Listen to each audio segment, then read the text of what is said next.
le Fils, le Saint-Esprit. Adorons Dieu, ouvrons nos bouches de Marie, que par l'Église soit bénie. Le Père, le Fils, le Saint-Esprit. Le Père, le Fils, le Saint-Esprit. Alléluia. Alléluia. Alléluia. Oh, nous te bénissons, notre Dieu, notre Père. Nous t'élevons, nous te magnifions en ce matin, parce que nous te savons présent. Et là, Seigneur mon Dieu, où nous sommes faibles, par toi, tu nous rends forts. Alors merci encore pour chacun de nous ici présents ce matin, parce que c'est sous l'effet de ta grâce, pas par notre propre force, mais par la force et par l'esprit de ton Saint-Esprit en chacun. Tu nous as conduits ici. Nous te bénissons et nous te sommes reconnaissants pour cela. C'est pourquoi nous voulons te louer, nous voulons t'adorer, parce que tu es l'alpha et l'oméga, le commencement et la fin, le premier et le dernier, l'omniprésent, l'omnipotent, l'omniscient, le véritable, le oui et l'amen est en toi. Je te bénis, Seigneur, et je te rends grâce en ce matin. Toi, notre Dieu, toi qui t'es fait connaître, toi qui es venu à nous le premier, nous te bénissons de ce que tu nous as choisi. Oh, non pas par nos mérites, non pas, Seigneur, par nos œuvres, mais simplement parce que tu nous as aimés. Oui, car Dieu a tant aimé le monde qu'il a donné Jésus-Christ, son Fils unique, afin que quiconque croit en lui ne périsse point, mais qu'il ait la vie éternelle. Nous te sommes reconnaissants de ce que tu nous as cherché, de ce que tu nous as trouvé, et de ce que tu nous as conduit ici. Oui, Seigneur, afin que nous puissions te louer, t'adorer et te rendre gloire et grâce, car à toi, Seigneur, sont toute gloire, toute louange, toute adoration, toute puissance, toute force, parce que tu es l'éternel Dieu, le Très-Haut. Notre âme te loue et te dit merci en ce matin, dans le nom de Jésus et pour ta seule gloire. Amen. Frère. Gloire à Jésus.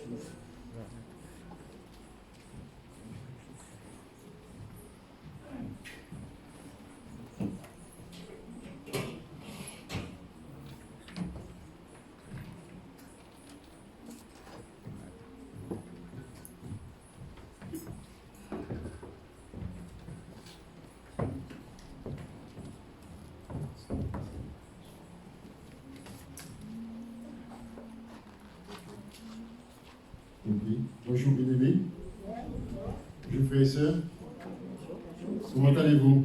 Ça va. Ça va? Voilà, donc quelques petits soucis, hein, on ne peut pas suivre la retransmission ce matin, pour ceux qui sont restés chez eux, pour ceux qui ne peuvent pas venir, parce qu'il y a un petit problème technique et je n'ai pas réussi à le résoudre, un petit problème technique. Donc, notre frère Joël travaille ce matin, notre jeune sœur Janica qui le secondaire travaille ce matin, et voilà, donc on peut pas être partout. Donc ce sont des choses qui arrivent, alors vous voyez que ça enregistre, mais j'ai mis en vidéo simplement parce que pour enregistrer du chant, le message, et puis après le message, je vais le mettre à disposition pour ceux qui n'ont pas pu faire le culte avec nous ce matin. Mais vous savez, le direct, c'est ça, c'est le problème. Voilà, comment allez-vous? Nous accueillons tous ceux qui nous visitent ce matin. Hein? Voilà, il y a des moments, voilà, aujourd'hui on a de la place. Il y a des jours où c'est vraiment un peu plus rempli, mais on est en plein du mois d'août. Et habituellement, le mois d'août, c'est un mois où c'est. Voilà, donc on s'habitue comme ça à cette fluctuation de l'assistance. Mais c'est vrai qu'à la rentrée, parce que tout le monde va revenir, alors on va avoir quelques petits soucis. Mais on va les gérer. Amen. Avec l'aide du Seigneur. Amen. Voilà, pas trop chaud? Un petit peu, parce que ce matin, vraiment, on a eu la totale. Mais je crois que vous êtes peut-être plus près du Seigneur, puisque vous avez moins chaud. on a moins chaud au culte de 10 heures. Alors c'est possible que celui du culte de 10 heures soit plus près du Seigneur, parce que lorsqu'on est près de l'enfer, on a chaud. Mais c'est pas gentil pour ceux qui sont au culte de 8 heures. Hein. Je pense qu'ils vont m'allumer là. Si vous êtes comme ça, je vais recevoir avec un petit message salé. Hein. Voilà, bon, il faut bien se détendre un peu.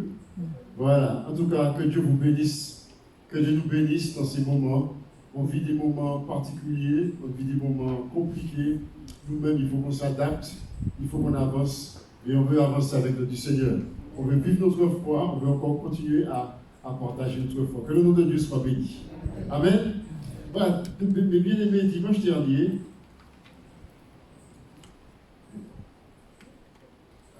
ok. Alors, dimanche dernier, nous n'avons pu aller au terme de la prédication. Vous vous rappelez, on partageait sur le thème « Veux-tu être un vaillant héros de la foi ?» également. Donc, aujourd'hui, nous allons poursuivre cette pensée, mais voilà, pour ceux et celles qui n'étaient pas présents, et pour rafraîchir la mémoire de ceux qui y étaient, donc, nous allons en introduction, je vais en introduction, rappeler les points essentiels de ce que nous avons partagé. Nous sommes partis et nous allons le relire du texte de Juges, chapitre 6, versets 11 et 12. Puis vint l'ange de l'Éternel et il s'assit sous le térépin d'Ophra qui appartenait à Joas de la famille d'Abiézer. Gédéon, son fils, battait du froment au pressoir pour le mettre à l'abri de Madian. L'ange de l'Éternel lui apparut et lui dit « L'Éternel est avec toi, vaillant héros. » Le point sur lequel nous nous sommes arrêtés dimanche dernier, eh bien, c'est la fin de ce verset. « L'Éternel est avec toi, vaillant héros. » Et je vous disais, mes bien-aimés, que chacun de nous, nous pouvons être un héros de la foi également. C'est-à-dire que la Bible nous montre que ceux qui sont des héros de la foi, ce sont aussi, pour le dire, tous les disciples, tous les hommes et les femmes qui ont appris à s'appuyer sur leur Dieu et à faire partie des vainqueurs, particulièrement lorsque les situations qu'ils traversent, eh bien, sont des situations douloureuses, sont des situations éprouvantes. Et l'histoire chrétienne est pleine, je l'ai dit également dimanche dernier, de tous ces anonymes, de ces milliers et milliers d'anonymes qui, en dépit des circonstances les plus troublantes, ont pu garder la foi et ont pu être à l'écoute de Dieu et ont pu être des instruments entre les mains du Seigneur. Alléluia. Je vous disais que, effectivement, le disciple, c'est quelqu'un qui doit apprendre à demeurer vaillant, à demeurer fort, à combattre comme un vaillant guerrier, comme un valeureux guerrier. Et je vous dis aussi, je vous ai dit que l'Église de Christ, c'est aussi une église de disciples, c'est-à-dire une église composée d'hommes et de femmes valeureux, vaillants également. Et c'est pour cela que, quelles que soient les circonstances, elles peuvent être ce qu'elles sont, mais nous ne sommes pas appelés à nous lamenter, à nous écrouler parce qu'il y a des moments difficiles. Hein? Au contraire, nous sommes appelés à nous réconforter, à nous, je dirais, fortifier, à nous encourager, à vraiment reprendre des forces et à avancer. En nous appuyant, bien sûr, non sur notre force, mais sur la force que le Seigneur nous donne. Que le nom de Dieu soit béni. Vous êtes là ce matin? Alléluia. Que Dieu soit loué. Je prends un exemple. Ce témoignage que nous ont laissé les premiers chrétiens. Dans Acte 4, verset 29, il nous est dit que, alors, ils ont fait cette prière suite aux menaces qu'ils ont reçues, puisqu'on leur avait défendu d'annoncer et de parler du nom de Jésus. Et écoutez cette prière que beaucoup d'entre nous connaissons et qui nous est rapportée dans ce chapitre 4 du livre des Actes. Écoutez le début de la prière. Et maintenant, Seigneur, vois leurs menaces et donne à tes serviteurs d'annoncer ta parole en toute assurance. Et étends ta main afin qu'il se fasse des prodiges. Oui, vois leurs menaces, mais Seigneur, on ne va pas se cacher. Seigneur, on ne va pas démissionner. On ne va pas carrément reculer. Seigneur, nous entendons ces menaces, mais donne-nous de l'assurance. Donne-nous d'avancer. Voici des hommes, voici des femmes qui sont des héros de la foi, quelque part. Nous revenons à notre texte. Quand l'ange de l'Éternel s'est adressé à Gédéon, alors ce que la Bible nous montre, c'est que Gédéon n'était surtout pas un héros. Bien au contraire, il ne pouvait se prévaloir d'aucune action glorieuse conduite avec foi et assurance. Et c'est ce qui nous permet effectivement de dire que Dieu ne s'est pas attardé sur ce que Gédéon a été, mais Dieu a regardé sur ce qu'il pouvait avoir en Gédéon, ce qu'il pouvait faire avec Gédéon. Dieu a regardé effectivement ce que dans le futur, Gédéon allait pouvoir accomplir avec son aide pour la délivrance de son peuple. Et bien aimé, c'est quelque chose que nous devons garder dans notre cœur. Dieu compte sur nous. Parce que Dieu ne s'appuie pas sur ce que nous avons fait ou bien sur nos faiblesses. Parce que Gédéon était un homme aussi qui a eu peur, qui a été faible. Mais il regarde le potentiel que nous avons. Il voit ce que nous sommes capables d'accomplir avec lui, quelles que soient nos limites humaines. Et je vais vous le dire, et on va peut-être y revenir, il voit cela surtout, qui nous donne le meilleur, nous les chrétiens, puisqu'il nous donne le Saint-Esprit. Or, le Saint-Esprit nous est donné pour nous conduire, pour nous diriger, pour nous garder, pour faire de nous des vainqueurs. Amen. Et j'aime ces lettres dans le début du livre de l'Apocalypse. Lorsqu'il nous est parlé des lettres aux 7 églises, et souvent il est dit, à celui qui vaincra, au vainqueur, je le ferai asseoir, je lui donnerai. Voilà, Dieu voit en nous effectivement cette capacité de vaincre. Pas parce que effectivement nous avons des possibilités personnelles, non, mais parce qu'il nous a donné le meilleur. Le Saint-Esprit habite en nous et le Saint-Esprit nous conduit dans la victoire. Amen. Alors Dieu compte sur nous. Dieu voit en nous le potentiel parce qu'il sait qu'il a mis en nous le meilleur pour nous faire avancer. Que le nom de Dieu soit béni. Amen. Nous nous sommes interrogés, bien-aimés, sur le « Je suis avec toi ». L'Éternel est avec toi également.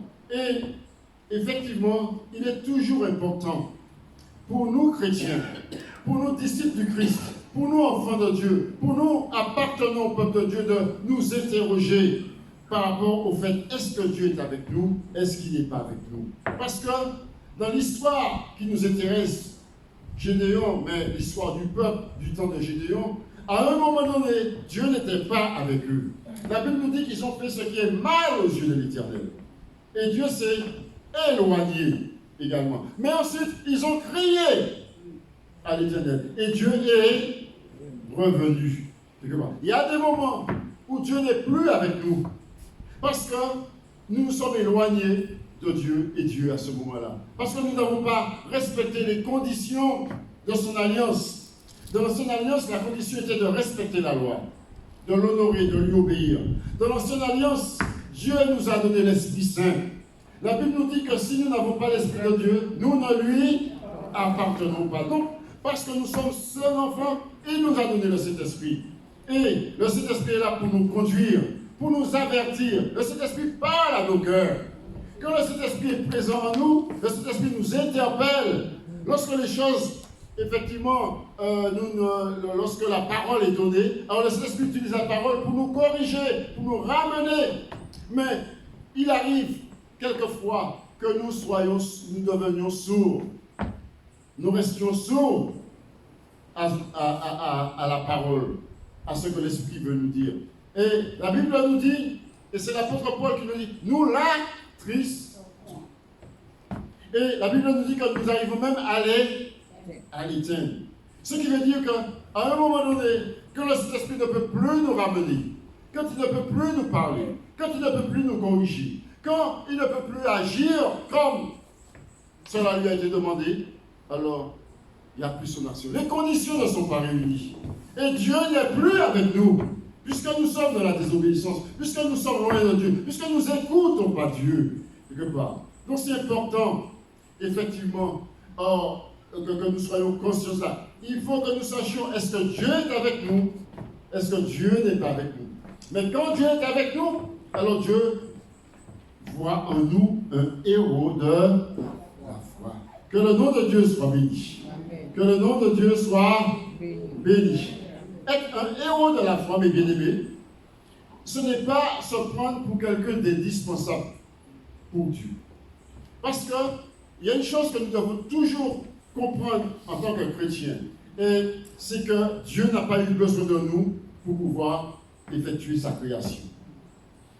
Dieu a fait tout seul comme un grand. Il a tout créé et nous a établis dans quelque chose qui est parfait. Alléluia! Donc il n'a pas eu besoin de nous pour penser à la création. Par contre, dans sa souveraineté, dans sa grâce, dans le mystère aussi, parce que c'est un mystère, il a décidé que son œuvre se fera avec l'homme. Oui. Il a décidé que sur la terre, son œuvre avancera avec l'homme. Et partout où l'œuvre de Dieu s'est accomplie, depuis l'ancienne alliance jusqu'à aujourd'hui, c'est que Dieu a pu utiliser des hommes et des femmes. Que le nom de Dieu soit béni. Alléluia. Donc, il n'a pas besoin forcément de nous, mais il a décidé de travailler avec nous, de nous faire participer à son œuvre, que son nom soit béni. Alors, quand il dit à Gédéon, quand l'ange dit à Gédéon, l'Éternel est avec toi, vaillant héros, en fait, quand il est en train de dire à Gédéon, j'ai besoin d'un homme.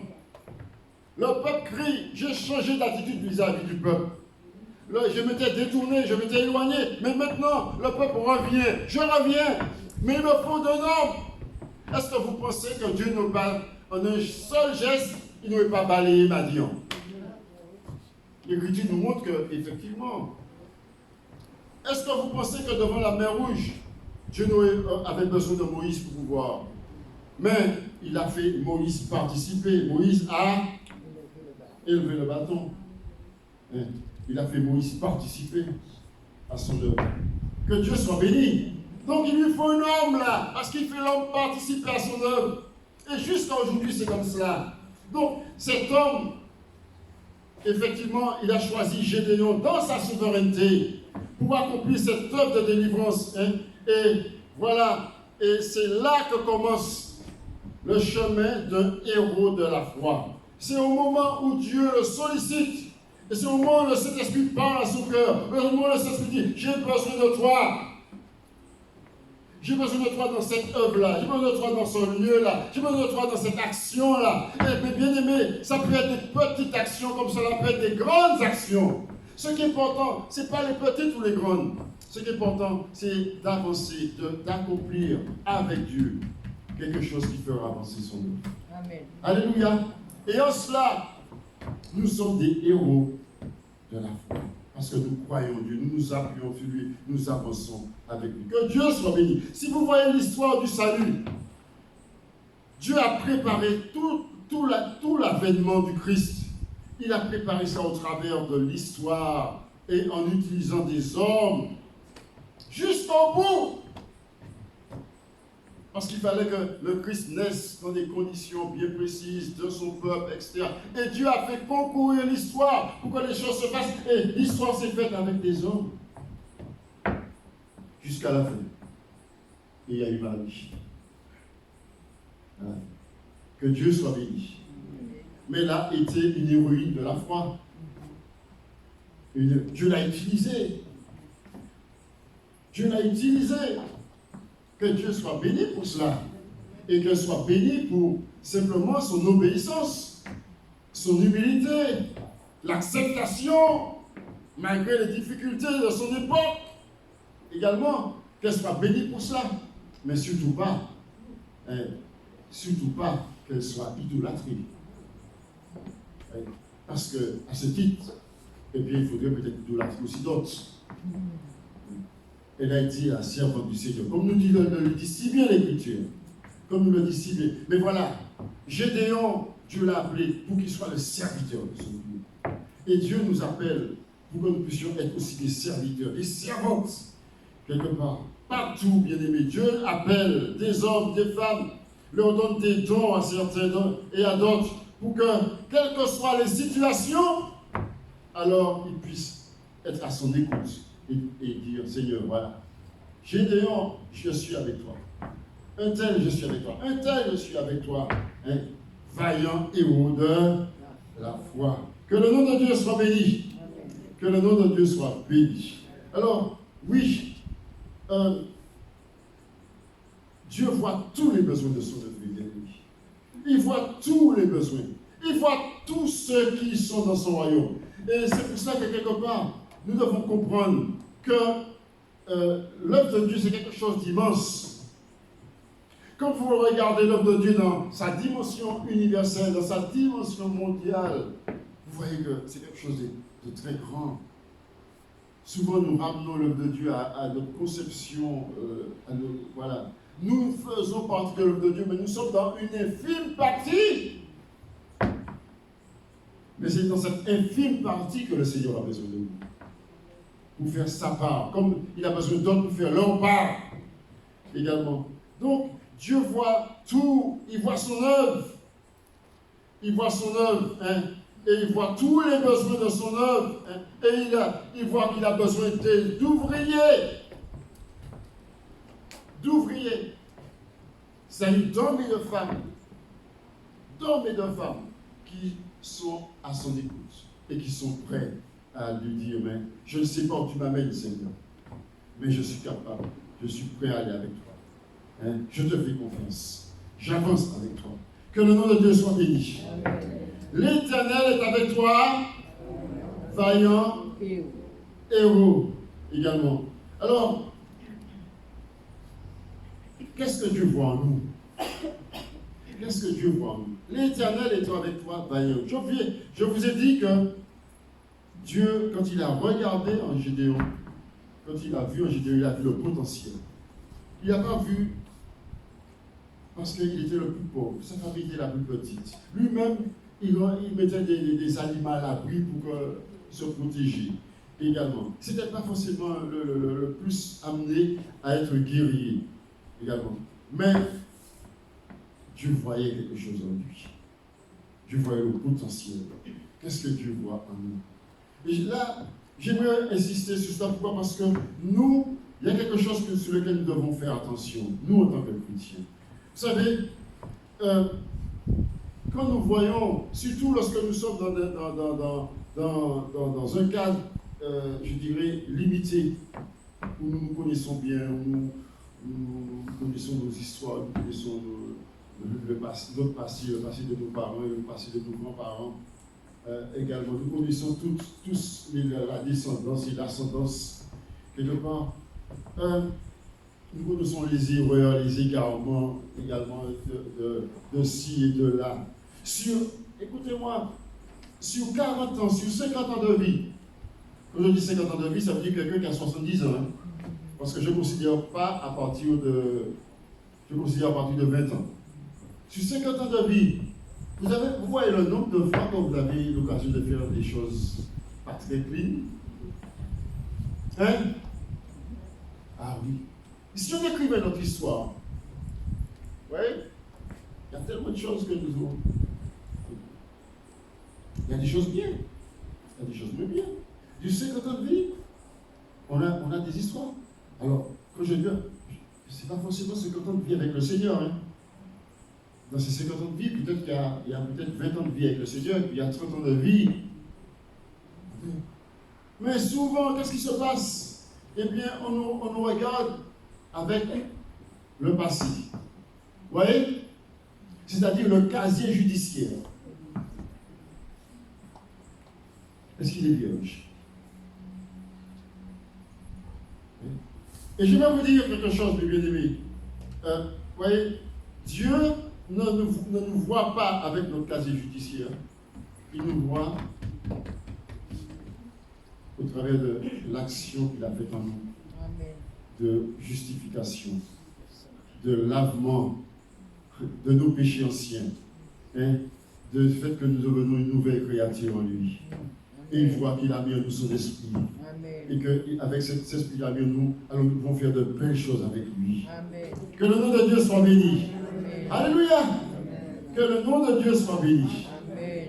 Ah oui. Est-ce que vous savez que quelquefois, même dans nos églises, lorsque certaines personnes arrivent, eh bien, disons,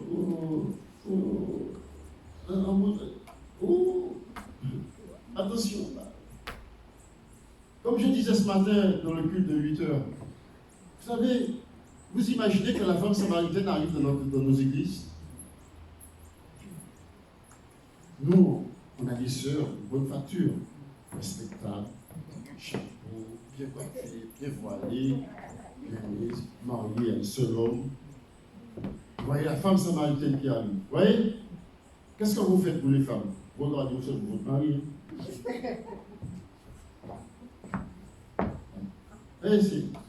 Ça c'est l'humain. Ça c'est l'humain. Et inconsciemment l'humain réagit comme ça. Mais il faut que tout de suite comprendre que ce n'est pas que Dieu. Ça c'est pas Dieu. Parce que cette femme, Dieu ne la regarde pas par rapport au fait qu'elle ait eu 5 ou 6 maris. Dieu la regarde. Une source qui jaillira. Si tu bois de cette eau. Amen. Elle deviendra en toi une source qui jaillira. Oui, vous voyez ce que Dieu lui dit, ce que Jésus lui dit, c'est extraordinaire. Cela. Alors, non, ce n'est pas ton passé qui. Ce qui m'intéresse, c'est qu'est-ce que tu vas pouvoir. Comment on va pouvoir avancer? Tu deviens disciple du Christ? Tu deviens une disciple du Christ? Eh bien, voilà. Je vais mettre mon esprit est en toi. Et avec cet esprit qui est en toi, on va avancer. On va avancer. Et tu peux devenir une héroïne.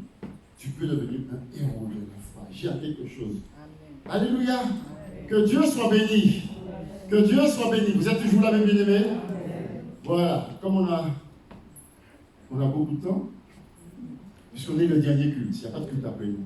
Oui, le premier culte, quand il commence à faire 9h, je regarde, je dis, oh, il faut qu'on arrive, il ne faut pas dépasser 9h10, 9h15, parce qu'il y a le deuxième culte qui arrive. Il faut qu'on ait quand même du temps pour mettre tout en ordre, etc., tout, faire les choses sanitaires. Mais le deuxième culte, je me dis, hein, il suffit que je dise ça, et Marie-Claude me fait. Je ne sais pas quand mon frère, mais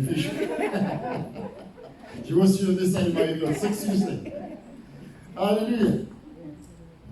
Bien-aimé, l'œuvre de Dieu se fait avec des hommes incapables, du point de vue humain. Hein?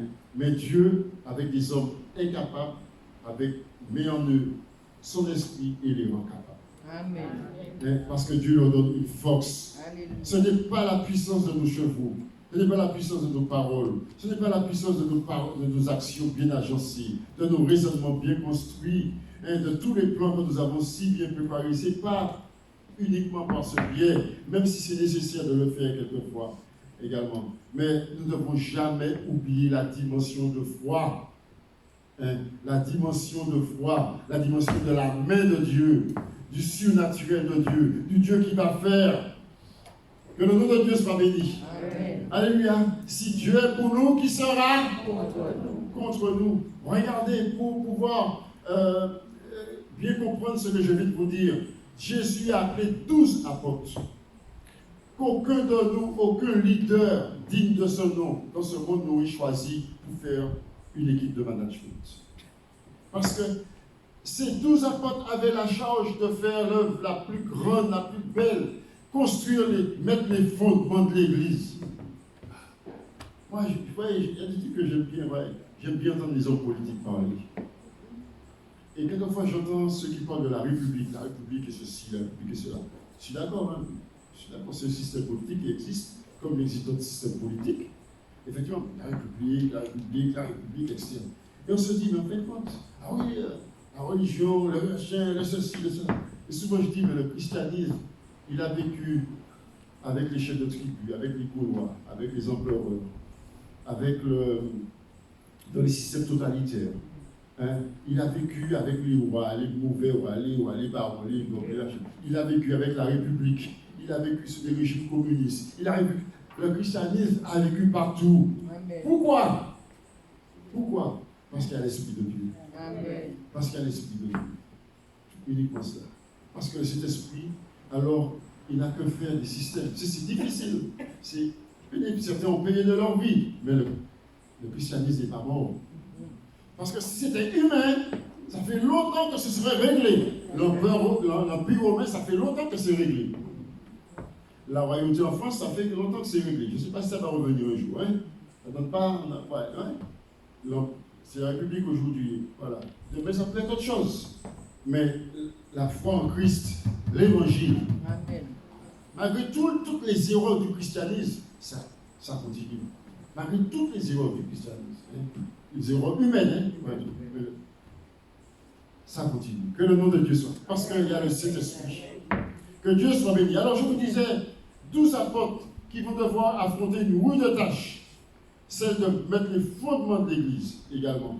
Eh bien, regardez, ils ont abandonné le Christ, ils l'ont renié. Voilà, c'était vraiment pas une équipe solide. Mais une fois que le Christ ressuscité s'est manifesté, une fois que le Saint-Esprit les a saisis, quel potentiel! Amen. Quel potentiel! Eh bien, ces gars-là, c'était eux qui disaient, voilà où on a, Seigneur, mais donne-nous de l'assurance.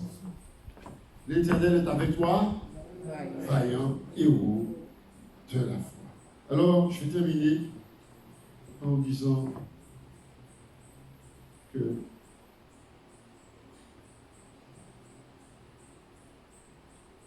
nous sommes au bénéfice de ce que Dieu a accompli. Nous sommes au bénéfice de ce que le Christ a accompli. Le vrai combat a été mené par le Christ à la croix, et c'est parce qu'il a été vainqueur de ce combat-là qu'aujourd'hui, nous pouvons avancer avec lui en vainqueur. Amen. Alléluia. Amen. L'œuvre de Dieu, ce n'est pas notre œuvre. Et nous ne pouvons l'utiliser en aucune manière pour une ambition qui nous est personnelle. Hein? Elle dépend de Dieu. Et Dieu s'appuie sur les faibles instruments que nous sommes. Oui, nous sommes de faibles instruments. Mais ces faibles instruments que nous sommes, c'est ceux que Dieu a choisis comme un Gédéon pour accomplir son œuvre. Alors pour accomplir cette œuvre, alors cela demande obéissance. Cela demande renoncement. Cela demande humilité. Cela demande confiance également. Alors oui, l'Éternel veut faire de nous, dans cette direction-là, dans ce sens-là, des héros de la foi. Que Dieu soit béni. Que Dieu soit béni. Oui. Est-ce que Dieu peut dire en regardant notre vie qu'il est avec nous? Posons-nous ces questions. Est-ce que nous réalisons que Dieu ne s'appuie pas, ne tient pas compte de notre passé, de tout ce que nous avons pu traverser? Ce qui lui intéresse, c'est de voir comment, par l'Esprit qu'il a mis en nous, nous pouvons avancer, nous pouvons lui accomplir avec lui. Est-ce que nous pouvons réfléchir à toutes les actions de foi que Dieu nous a permis d'avoir avec lui dans la marche? Cela peut nous encourager également. Que Dieu soit béni. L'Éternel est avec toi, vaillant héros de la foi. Amen. Et regardez, pour conclure, comment la victoire a été belle avec Gédéon. Regardez comment avec de petites choses, la victoire a été extraordinaire. Trompette, cruche, lampe et une armée en déroute. De faibles moyens, mais la puissance de Dieu. Amen. La puissance de Dieu. Simplement parce que quelqu'un a dit, Seigneur, je suis prêt à aller avec toi. Faible instrument, mais puissance de Dieu, parce que Dieu a besoin de nous, qui puisse nous permettre de mettre sa puissance en action. Que Dieu nous permette chacun, anonyme comme nous sommes dans l'histoire, d'être aussi des héros de la foi pendant notre traversée terrestre. Que Dieu vous bénisse. Est-ce qu'on peut remercier Dieu pour sa parole? Merci Seigneur. Seigneur, nous te bénissons. Et nous te remercions pour ces moments, pour ta parole que nous accueillons dans notre cœur. Nous te bénissons parce que cette parole nous permet de réaliser tout ce que nous pouvons faire avec toi. Seigneur, tu as des projets pour nous. Et tu as des projets pour faire avancer ton œuvre. Et souvent, Seigneur, tu cherches. Se trouve un homme, se trouve une femme. Seigneur, tu ne veux pas que nous nous cachions. Tu ne veux pas que nous soyons dans une crainte. Tu veux que nous soyons debout. Et tu veux que nous puissions avancer. Tu veux que nous soyons à l'écoute. Tu veux que nous soyons prêts lorsque tu as besoin de nous pour que nous puissions entendre ta voix et nous lever. Merci pour ta parole. Fortifie mon frère, fortifie ma soeur. Encourage-nous, Seigneur. Et que nous puissions être conscients, Seigneur, du regard que tu poses sur nous. Seigneur, parce que tu vois en chacun de nous un potentiel qui te permettra d'accomplir ton œuvre et de remporter des victoires. Alors permets-nous de réaliser cela. Et permets-nous de vivre des victoires avec toi. Dans le nom de Jésus. Bénis ton peuple, Seigneur. Dans ces circonstances particulières, difficiles. Seigneur, que nous puissions encore être debout. Et à ton écoute. Parce qu'aujourd'hui encore, tu veux parler. Aujourd'hui encore, tu veux agir. Seigneur. Et que nous puissions voir, Seigneur, bien des délivrances, des forteresses tombées, des victoires remportées. Simplement parce que nous aurons accepté d'être des instruments que tu utilises. Que ton nom soit béni. Amen. Amen. Soyez bénis. Que Dieu soit béni. On termine, mon bien-aimé,